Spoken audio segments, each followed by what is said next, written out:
আসসালামু আলাইকুম। আশা করি সবাই ভালো আছেন। সদ্য সমাপ্ত বিনিয়োগ সম্মেলন শেষ করে বর্তমান সময়ের আলোচিত এবং সমালোচিত উনি আমাদের কাছে একজন আলোচিত মানুষ। বর্তমান সময়ে আমরা যারা এই দেশকে ভালোবাসি, আমরা যারা চাই দেশের উন্নয়ন হোক, তাদের কাছে উনি একজন আলোচিত মানুষ। উনি সমালোচিত মানুষ তাদের জন্য যারা রাজনৈতিক দলগুলো রয়েছেন, যারা নির্বাচনের জন্য অস্থির হয়ে গেছেন, যারা যাদের দেশের জন্য বিন্দু পরিমাণের চিন্তা নেই।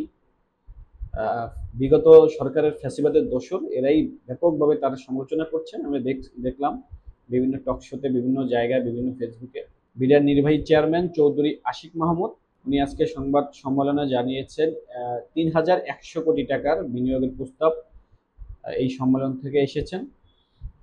ওনার এই সংবাদ সম্মেলনটা আমি দেখেছি, দেখে খুব ভালো লাগলো যে এখানে কোনো মিথ্যাচার, কোনো চাটুকারিতা বিন্দু মাত্র উপস্থিত ছিল না তার বক্তব্যে।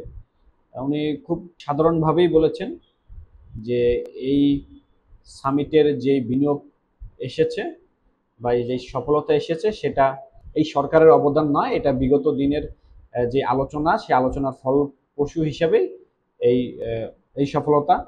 উনি এখানে বলেছেন বিনিয়োগের সব ক্রেডিট এই সামিটের নয়, আগে থেকে আগে থেকে চলতে থাকা আলোচনার ভিত্তিতে হয়েছে।